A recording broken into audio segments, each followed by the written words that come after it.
kawan-kawan, jom nak pergi perpustakaan sama-sama. Kita boleh buat apa di sana? Macam-macam kita boleh buat di sana. Sebelum masuk perpustakaan, kita mesti susun kasut dulu. Kenapa kita harus terkasut? Supaya terlihat kemas di depan library.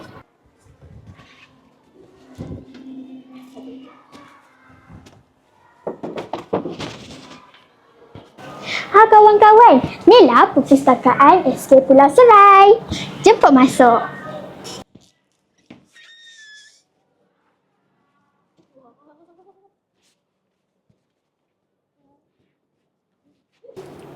Ha kawan-kawan, inilah peraturan pusat sumber.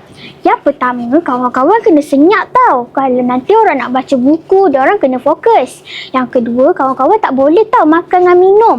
Nanti bau busuk pula perpustakaan ni. Yang ketiga, sebelum masuk, kawan-kawan mestilah beratur. Yang keempat, kawan-kawan tak dibenarkan masuk tanpa diiringi guru. Ha kawan-kawan, kat dalam perpustakaan ni ada banyak rak. Antaranya ialah kod 400 ataupun kod bahasa. Di sini ada bahasa Inggeris, Jerman, Melayu dan banyak lagi.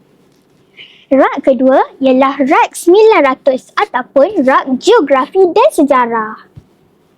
Ini pula rak 500 ataupun rak sains dan hayat. Saya ada buku sains. Dalam perpustakaan ni ada banyak lagi tau rak. Wah, menariknya buku ni. Jom baca sama-sama. Kawan-kawan, ni tempat membaca di dalam perpustakaan SK Pulau Serai. Kawan-kawan boleh membaca banyak buku. Ha kawan-kawan, selain membaca buku, kawan-kawan boleh main catur juga tau kat dalam perpustakaan ni. Ha kawan-kawan, dekat perpustakaan SK Pulau Serai ni boleh main carrom juga tau. Uzma, cepatlah gerak. Okey. Hilang, congkak tu tak ada orang main. Jom main. Okey. Bye.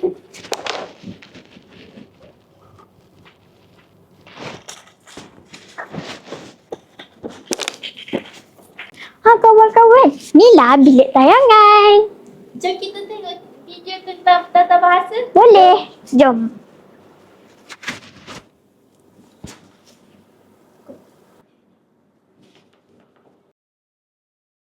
Ha, tengok ni. Ini ialah YouTube. Ketif, kata sendi nama, kata ganda, kata tanya, kata hubung, kata arah dan imbuhan. Wah, ini pula tempat apa Uzma? Ha, ni tempat pameran tau kawan-kawan tentang kemerdekaan. Kawan-kawan cepatlah tengok.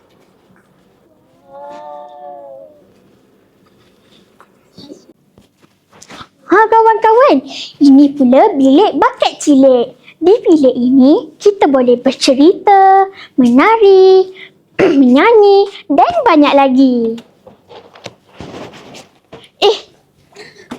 Kawan-kawan, janganlah main kat sini. Sini tempat dilarang untuk kanak-kanak bermain.